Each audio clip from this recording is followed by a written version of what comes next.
In part 2 of localization, we're going to move on to both the political dimensions of localization and the cultural dimensions of localization. So let's begin. Political dimensions of localization. The first thing that I need to point out, in the two examples that we're going to give, both devolution and the drawing of a new line or border on the map are common to nearly all examples of the political dimensions of localization that you could give. Now what we need to do is define this term devolution to make sure that we're all on the same page. Devolution is a word or concept that is generally quite specific to geography, and what it means is basically the breakup of a country. To give an example, 25 years ago, the world's largest country was the Soviet Union. But in the late 1980s and early 1990s, the Soviet Union began to break up, and it broke up into multiple new and newly independent countries. To give a few examples of those new countries, you've got Russia, Ukraine, Belarus, Kazakhstan, and so on. Now, the Soviet Union, though, wasn't the only country in recent time to devolve. To give one other additional example, the country of Czechoslovakia at about the same time broke up into two new countries, one of them the Czech Republic and the other Slovakia. So all devolution is basically a fancy word to describe the process of a country breaking up from a single coherent entity into multiple new countries. And as I'm sure you can all already see, whenever that occurs, you need to draw some new borders. You need to draw some new lines on the map. And so devolution and the second thread that is common to all of the political aspects of localization are in fact very much related to one another. Now I've got two very specific examples of the political dimensions of localization. The first is a new province of Canada called Nunavut, and we'll talk about that in just a moment's time. And the second is a very good example of devolution, and that's the breakup, or devolution again, of Yugoslavia. So let's start out by looking at Nunavut. Nunavut is a newly created province in the far northern parts of Canada. Historically, Canada has been organized into provinces. To give just a few examples, you've got Quebec, Ontario, Manitoba, Saskatchewan, and so on. And each one of these provinces is basically very parallel to the states of the United States of America. They are organized into a federation, and it's called the Canadian Federation. Now, up until recently, there was no Nunavut. Nunavut, in fact, was a part of the Northwest Territories. But the federal government of Canada decided to create this new province.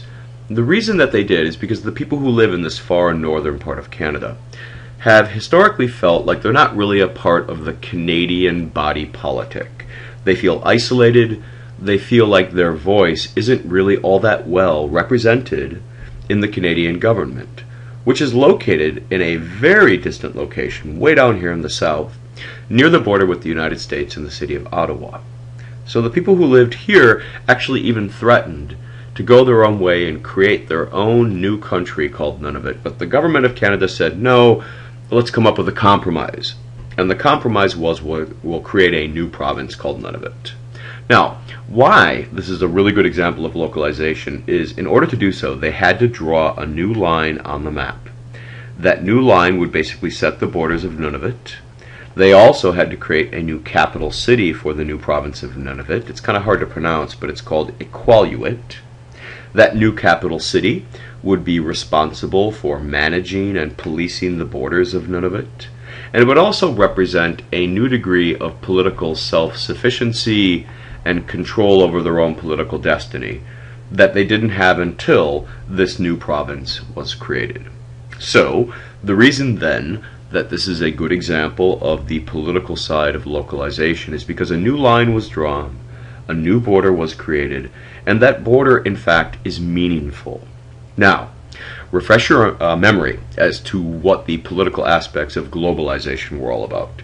Especially they were about the erasure of borders, about borders becoming less important, about borders becoming more porous. So if you're moving in the opposite direction, as is the case here, we can pretty much be guaranteed that we've got a good example of the political aspects of localization. Perhaps an even better example is found here. Back in the late 1980s, there was a single country in this part of Europe. That country was called Yugoslavia. So stretching from the far north here on the border with Austria and Italy all the way down to Albania and close to Greece, you had a single country with a single capital city. Well, today, Yugoslavia no longer exists, and in its place, as a result of the breakup of Yugoslavia, you have multiple newly independent countries, including, for example, Slovenia, Croatia, Serbia, and so on. Now, why this is a really good example of the political aspects of localization is because in the breakup of Yugoslavia, we had to draw all these new borders, all these new lines on the map. And those borders are significant because the new government of Slovenia has to manage these borders, has to police these borders, has to have checkpoints along these borders. So whereas 25 years ago this border was basically insignificant, today that border in fact has taken on new meaning. It's much more important than it has been in the recent past. So, just as the case with globalization, the political aspects of globalization basically erasing borders, in the case of the political aspects of localization, you're putting more borders on the map and you're making them more significant than they otherwise would be. So the pendulum, in other words, swings in the exact opposite direction. I have one final note about this that I would like also to indicate. When you have the devolution of a single state, or the breakup of a single state, as you have here in the case of Yugoslavia, we also went from a single capital city to multiple capital cities. So now you have, for example, Ljubljana, which is the new capital of Slovenia, and Zagreb, which is the new capital for Croatia, and Belgrade, which is the new capital for Serbia. What this means is that for the Serbs, for the Croats, and the Slovenes, political power is now much closer to home. Because 25 years ago, when they didn't have their own independent countries, the capital city of Yugoslavia was the only capital city. But today they only need to travel a few dozen miles, let's say, to Belgrade, or to Zagreb, or to Ljubljana to see their capital city. And so another important aspect of the political side of localization excuse me, is that basically power becomes decentralized. Political power gets a little closer to home. So I suppose another way of looking at this then is that just like the economic aspects of localization, which is about keeping money closer to home, this is about keeping political power closer to home through the maintenance of borders or making borders a little bit more important than they otherwise would be. Finally, I want to talk briefly about the cultural aspects of localization. Now, it shouldn't be that difficult to understand that in an increasingly globalized world, where people, goods, and commodities are more mobile, and where borders are increasingly not all that important, culture is also moving around. So nearly every place today is much more multicultural than it would have been 20 years ago. In some instances, though, this scares people. It makes them wonder about the future of their own culture. Will it still exist 20 years into the future, or into future generations? And so I have three examples here, and each one of the three is basically, in a way, an anti-Americanization aspect of the cultural dimensions of localization. But they needn't be. There are other examples that we could give. It just so happens, though, that because the United States has such a powerful commercial culture that has such a really incredible global reach, there is a lot of overlap typically between the cultural dimensions of localization and also anti-Americanization. The first of these is an event that happened not that long ago in France. There was a protest where quite literally hundreds, if not thousands, of people got together. And what they were protesting was the ongoing Americanization of French culture. And so symbolically they used Ronald McDonald. And of course nobody was actually hurt, but this papier-mâché Ronald McDonald was beheaded as an act of basically ongoing anti-Americanization. Now you need to ask yourself a question. What would motivate so many people in France to be opposed to Americanization?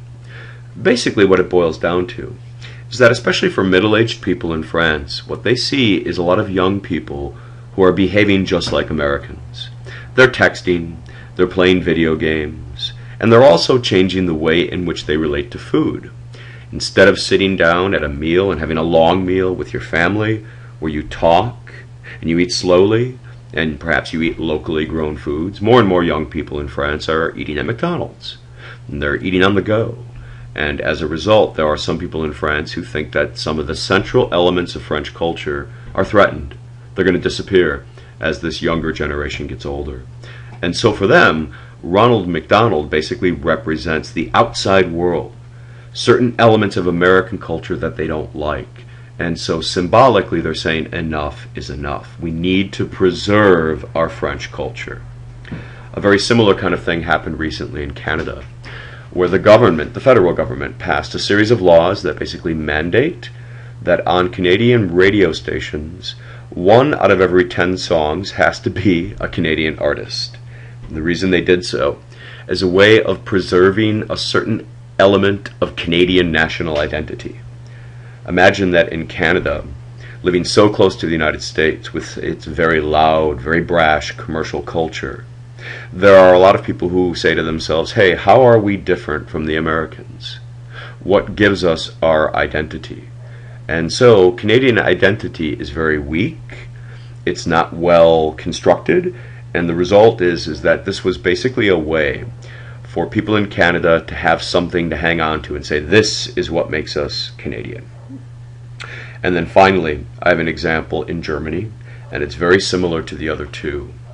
Not that long ago, in fact, just about 8 years ago in Germany, they debated passing laws that would outlaw the use of certain English language words in public government documents.